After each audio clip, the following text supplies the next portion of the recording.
E.T. for the Atari 2600.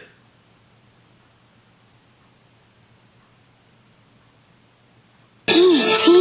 video game? In the early 80s, the golden age of video games was arguably at its peak. At the arcades, it seemed hit after hit was consuming consumer quarters, and at home, the competition was growing year by year, but the king was still Atari. By 1982, their video computer system, now the 2600, had sold over 10 million units. Even after making a few questionable decisions and releases, they were still able to hold their own 6 years on with some good original titles, licensing some of the best arcades to port, and an overflow of third-party support helped in its own way. In the summer of '82, parent company of Atari, Warner Communications, was able to acquire the license to the blockbuster movie of the time, E.T. the Extra-Terrestrial, and by the holiday season and a ton of hype later, the gaming world, or at least Atari players, were gifted E.T. This game was released in December of 1982 and it received mixed to negative reception. Those unaware of this game's legacy may be surprised to hear that, but I'll definitely explain the criticism when we get into it. It was developed by Howard Scott Warshaw, the same guy who made both Yar's Revenge and Raiders of the Lost Ark previously, and it's said he was asked specifically by Steven Spielberg himself.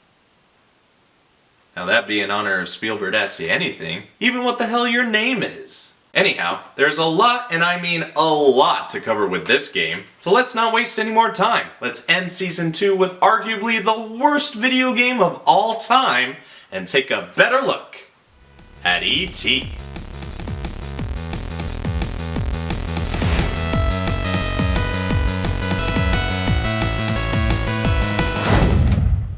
I think for the benefit of everyone, much like with Atari's port of Pac-Man, we need to take this slow. Let's say it's Christmas of 1982. You get this game under the tree. Quickly pop the cartridge into your system and the first thing you see is this screen.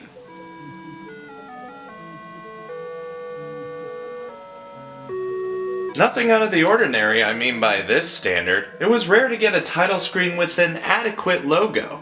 And look, it's E.T. It looks a little sickly. Well, that doesn't really represent the actual game you're about to play.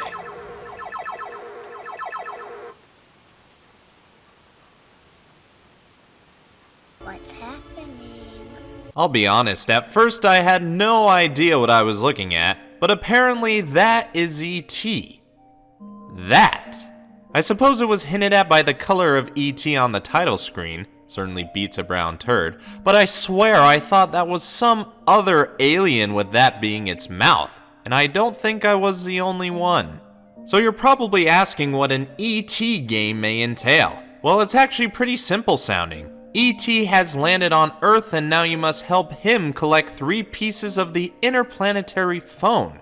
You know, the one he made out of a speak and spell? In order to phone his ship back so he can get home. Notice that I said it was simple sounding, because playing it is far from simple. The foam parts are randomized and scattered into these wells, or more commonly known as pits or holes, because when you fall into one...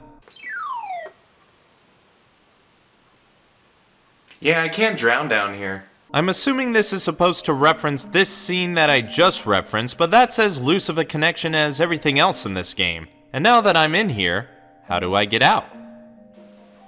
Well. Ooh, yep, that's E.T. No other being extends its neck that long. Can we assume he's the indirect evolution of a giraffe and not a cinnamon roll? So we get out of the pit and, okay. We get out of the pit and...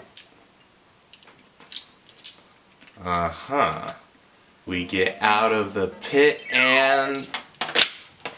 Are you serious? We get out of the pit and... Okay, seriously, what the hell is going on? Why does he keep falling in this frickin' pit? I mean, he's not even touching it. What? Is this like his little nub is touching it? Like, what the hell? I keep falling in this same frickin' pit. What the heck, man? Why is this happening? E.T., what are you doing, man? You're barely touching it. Come on. Just get your head and your toes out of the pit and... penis breath! So if anyone needed me to tell you outright, this is the primary reason why this game is not looked back on fondly. The spacing between the pit and E.T. when he gets out is so sensitive, like there's barely any space for you to get out. You have to be pixel fucking perfect, which is insane and also unfair in an annoying way. Like most people would more than likely stop here after repeatedly falling down. If not, they might have likely died a little later. I should have pointed this out earlier, but these numbers are your energy counter. Every time you move will use up your numbered meter. If the counter reaches 0, the game is over. You know, it would have been cool if E.T. started brown, then as the counter ticked down he'd turn into this green color and then gray. Then this reference could come full circle. Guess they didn't have time. Rest assured we'll get to that. You can find Reese's Pieces on the ground represented by off-putting pixels that you can eat to gain some energy back, and you can use up more energy if you decide to speed up by pressing the button while moving, which can come in handy if you want to traverse a screen quicker or make a getaway from... Who is that? Is that Keys? I don't hear the jingles! No, the tie-in can't be that clever. That's just an FBI agent who serves as one of the only 2 obstacles, if we don't count those damn pits. The other obstacle is the scientist, which I guess could be anyone that was in a hazmat suit in the film. Both serve to waste your time. If caught by the scientist, E.T. will be taken to the Science Institute to be probed or cooked, I guess? But the FBI agent not only takes you to an identical building across from the Science Institute, he can also take away a phone piece or candy. Might as well be a game over, but it's not, as you can just easily walk out and continue on with a slight disadvantage. But I mean, come on, there's no real threat. Should have made the scientist a straight game over, then I'd fear more for E.T.'s life. There's still so much I don't understand, like what the hell is this thing going all crazy on the top here? Where the heck is Elliot? I assume he's here, otherwise he'd be pissed. Does E.T. know his life is being counted away like that shitty Timberlake sci-fi film In Time? And why can't I stop falling down repeatedly in these pits? What is going on? Hey, brother.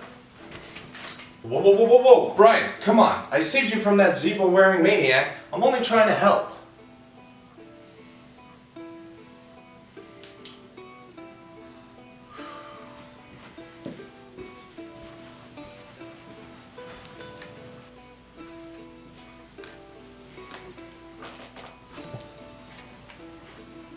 So, you're having trouble with E.T. Well, what gave you that idea? The yelling and screaming echoes easily in this house.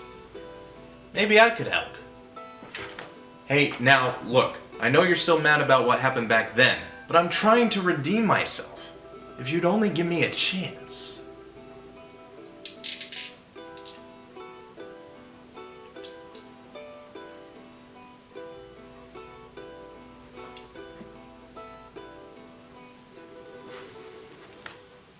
So to answer the question of what that thing is on the top middle, that's the power zone indicator. Depending on where you're standing on one of the 6 screens, you can use a specific power by using the button which will extend his neck like he does getting out of his wells. It's like the power's in his neck and not in his finger. There are 7 power zones available to find. An Eat Candy zone eats 1 candy piece which can restore some energy like my brother said earlier. The Call Elliot zone calls Elliot, and depending on how much candy you have, he can either take the candy and save them for bonus points, or apparently misdirect the other humans in pursuit and find one of the phone pieces for you. That's more useful than getting him drunk. The question mark is a find phone piece zone that'll reveal whether or not a phone piece is in a well on the current screen by highlighting a pixel within one. It'll save a lot of time going into all the wells, and speaking of which, when you do exit a well, don't let go of the button until you're absolutely sure E.T. is out of range. It's touchy as my brother described, and it'll take some trial and error. It may even force you out of levitation sometimes, but when you figure out the parameters and are sure he's safe from head to toe, or crotch chub, you'll get the hang of it in no time. The arrows are a move to a new sight zone. If you want to traverse to another screen without using up too much energy, or you need to make a quicker escape from the pursuing humans, you can use these zones to hopefully put you in a safe place while using a minute portion of your energy. This cell structure indicates the Send Humans Back zone. As suggested, ET can send all humans, including Elliot, back to their respective buildings, slowing them down, which can be good to slow the FBI agent and scientists, and bad depending on if you have Elliot on the phone hunt. You can get rid of the FBI agent and or scientist by switching between one of the 3 game types, and the right difficulty switch determines the speed of the humans during play. Once you have found all the phone pieces, which is indicated as perhaps an alternate ET logo, you'll need to find a call ship zone. This will put a timer on the upper right hand side, and you'll have to go back to where you began in the forest and wait at the landing zone to hopefully be picked up. The left difficulty switch determines the landing conditions when ET tries to go home. It only takes into account if Elliot can be present on the field when the ship arrives or not. So that's your if you want to be accurate to the movie switch. Other humans obviously must not be present when the ship arrives, otherwise it'll leave ET behind and you'll have to call it again. But if all conditions are correct, ET will be able to board the escape ship and go home. Or at least be in front of Elliot's home, where candy pieces are converted into points depending on who has them, and they'll be added to your energy to give you your total score. How in the hell did you know all of this? You're not down here all the time. Plus I read more of the manual. Now are you sure Cody's lying when he said you can't read?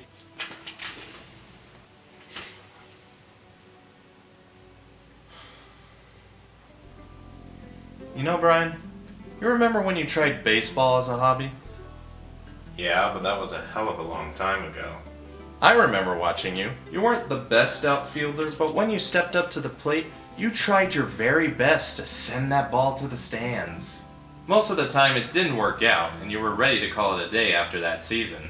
But when you hit that one home run, we all went nuts and you went home happy. Even if the team did lose. And the point is, when you're down and out, just swing for it.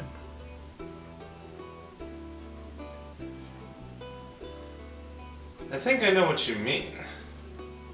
But did you know about the flower? What flower? Aha! Believe it or not, there is an Easter egg or 3 to be found in the game, all revolving around the flowers that play a small yet key part of the film. It's best to set the game type to game 3 so you don't have any hostile humans slowing you down.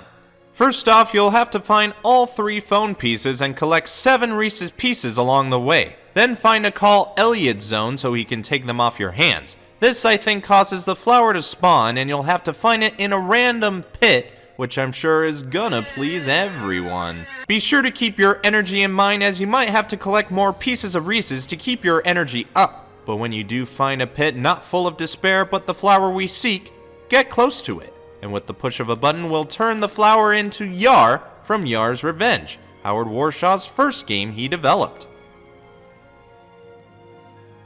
Then you must play the game like normal by calling the ship and escaping, and I don't know why anybody would, but for the sake of the Easter eggs you must play another game. Repeat the process as explained before, and the flower this time will change into Atari's and Warshaw's rendition of Indiana Jones from Howard's second game, Raiders of the Lost Ark. I hope you're noticing a pattern here, and I wonder if you had to get permission for that, because you would get hella sued today. Again, you'll have to play the second game out and play a third round, repeating this process, which will complete this Easter egg or eggs. This time the flower will grow and E.T.'s energy will show Howard Scott Warshaw's initials and the number 3, representing his third game. It would seem like he knew it would be his swan song, and what a way to go out! It's amazing he was able to fit this in the game in the first place, because if you weren't aware of how this game was developed, to me it sounds way worse than any game stuck in development hell. Going back to the summer of '82 when the deal was made, Atari CEO Ray Kassar informed Howard Scott Warshaw on the 27th of July that he had to complete development by September 1st to meet production for the Christmas holiday. So he had 5 weeks to work on a game that in past experience would take maybe 6 months to make. He wasn't deterred though, and Howard accepted the challenge, which may or may not have included a $200,000 payday and an all-expenses-paid vacation to Hawaii. But anyway, Warshaw used the time to develop the game we have now, which in one way could be a testament to his development skills and a feat in gaming development as a whole. That doesn't mean it was the best game it could be, and Spielberg felt the same way. When it was presented to the director of the film, he wasn't enthusiastic and straight up asked Warshaw if he could have done something like Pac-Man. Warshaw had an impulse to reply with a similar remark, but kept his cool, though in retrospect says it might have not been a bad idea. Warshaw continued to program what he could to make the game similar to the film in some degree. Meanwhile, Atari anticipated this game to be a hit, and rightly so, for they had a lot invested in it. But as it would be made clear before and when it was released, Atari did not learn from its previous mistakes. While Atari was arguably still on top of the gaming industry heading into 1982, the fever from their Pac-Man port still left a bad taste in some consumers' and retailers' mouth, though Atari didn't take any notes and continued to not do business right. The 5-week development schedule certainly didn't help matters, and the previous success of their Pac-Man port, despite poor reception in the graphics department, led some to believe they had a false sense of security. And they also skipped audience testing, but Atari didn't care. They invested $20 to $25 million into this, and they wanted to make a shit ton of cash that pulls down your pants. Atari hyped this to no end for the holiday season, and it blew up in their faces. Though selling well initially, it would flounder heading into the new year, and well, we'll get to that later. But as my brother said earlier, when you have found all the phone pieces and escape in your ship, you'll have won the day once and for all, and will hopefully never have to play this again. And that is definitively how you play. God, I never thought I had to play this so many times to figure this out. But there you go. That's what I do for y'all. It was a tough experience at first, but reading those instructions made it much easier. Not enjoyable, but easier. It can be disorienting at times and frustrating. I had to stop myself from beating it to smithereens with the baseball bat, but I persevered, and I guess that could be the moral of this whole thing. If I can beat this game, you can too. If you wanted. But I wouldn't blame you for not trying. You might actually be better off living a better life than I am playing this.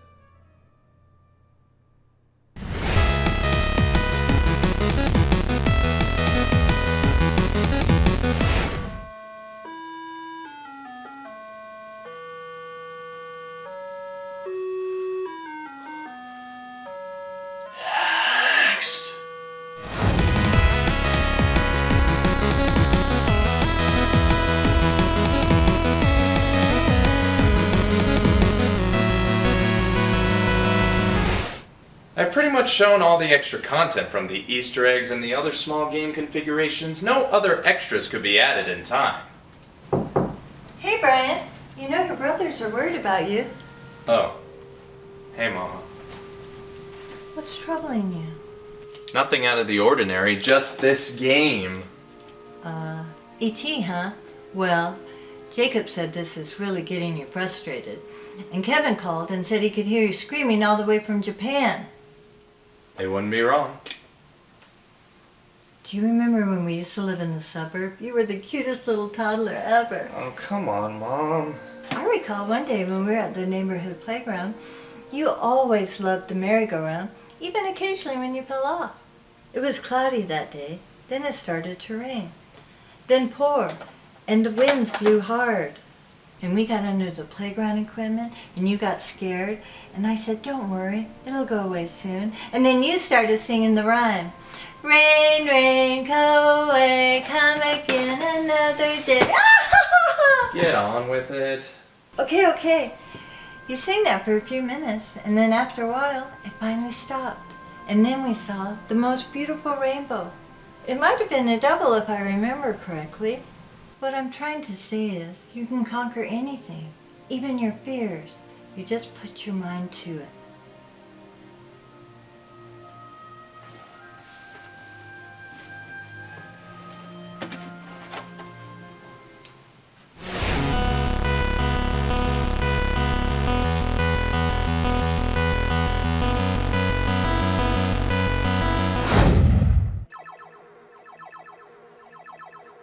Atari's ET was able to only sell around 1.5 million copies. Not exactly the hit Atari was hoping for. The company initially made around 4 million units of the game, with a good chunk of it going unsold. It was also rumored that they made more games than there were 2600s at the time, again taking the Pac-Man port approach to the selling process, but I think that rumor is just that.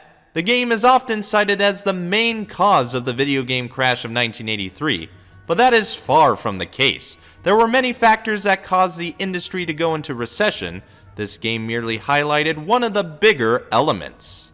Regardless, it still had a big effect on Atari, leading one of the fastest growing gaming companies ever to report a $536 million loss on the year of the crash. Around the same time, in September of '83, it was reported that truckloads of Atari products, or primarily ET games, were buried in an Alamogordo, New Mexico landfill. It went on to become an urban legend over the years until the myth was proven true on April 26, 2014, when an excavation team for the documentary Atari Game Over found a small amount of proposed games thought to be buried there. Not all of them were ET, but they're all now either in the hands of those involved in the excavation, private collectors who were lucky to get them through auction, and select museums and institutions.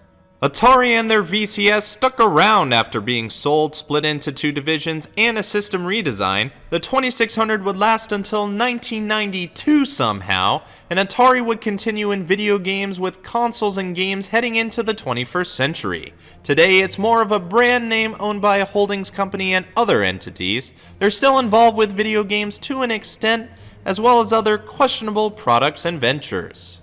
The legacy of the film is still as strong as it was, but believe it or not, it wouldn't be the only time E.T. found himself in a video game. 3 other extraterrestrial themed games made their way to market in 1983, and several other games with the E.T. name were released in the early 2000s, not to mention a minigame appearance in Universal Studios' theme park adventure for the GameCube. Most recently in the 2010s, he got an iOS game to help celebrate his 30th anniversary, a Lego set for their Toy to Life Dimensions title, and a virtual pinball table as part of Pinball FX3. So, what is my rate to play?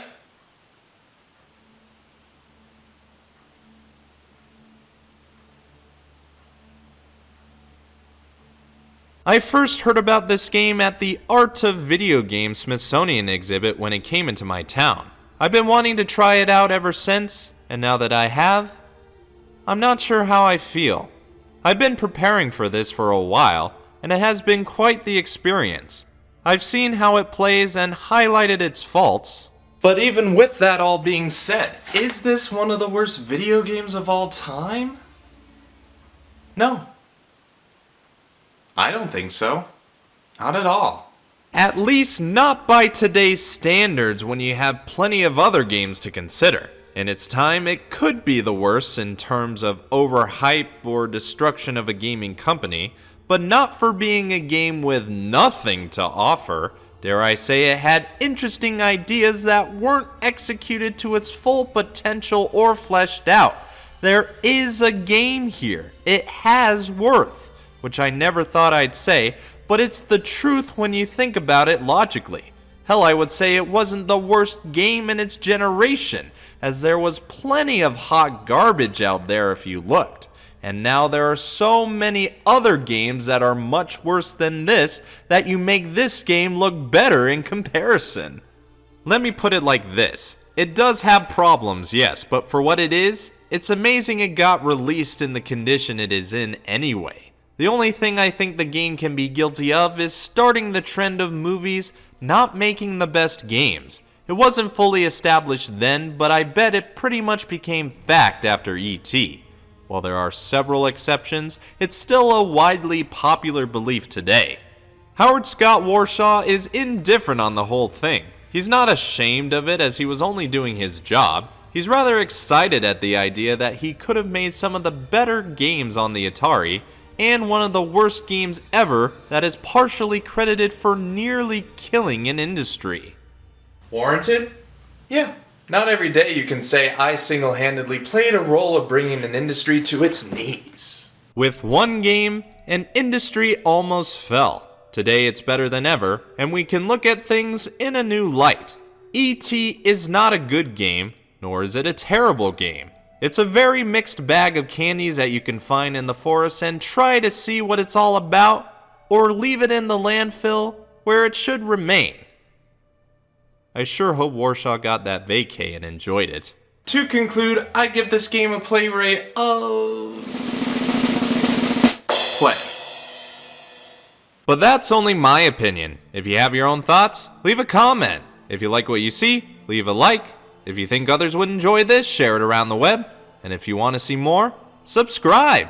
Anyway, this has been BrianTheBlue Game Reviews, E.T. For the... You know what? I've been at this for so long. I'm starting to get this massive headache.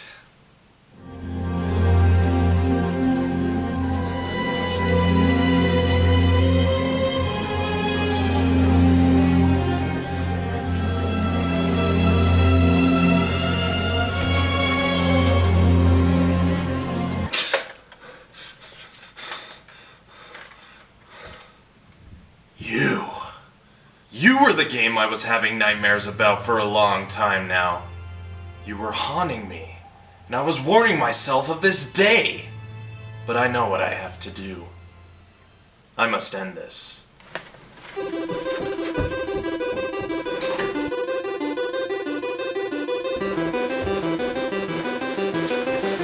Brian? Brian?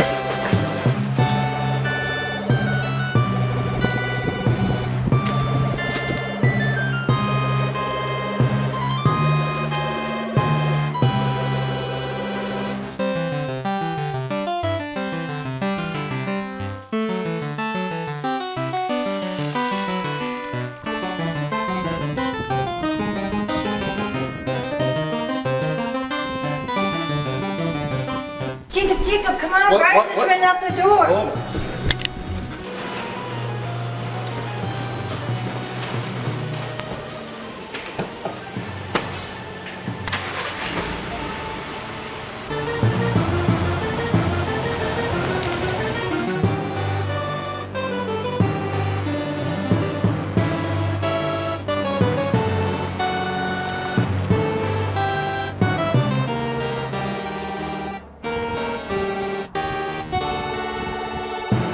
What the heck did you say to him anyway? I don't know. I was just telling about the park. Wait a minute.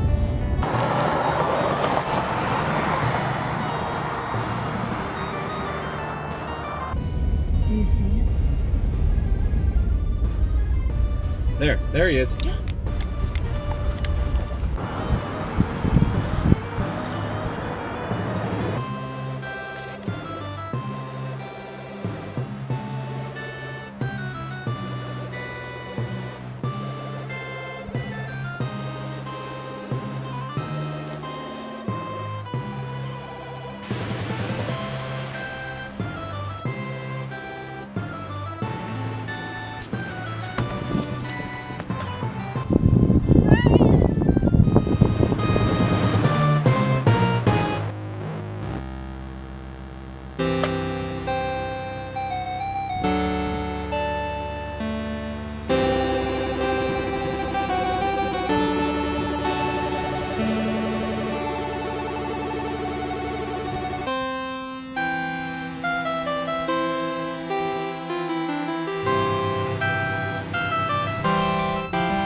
Ryan here saying thanks for watching my game review. You can find me elsewhere like on Co-op.com where me and my friends play through various games for you to see. We do Let's Plays and weekly shows, having fun and getting frustrated in the process. Subscribe today to see what we play next in the coming weeks.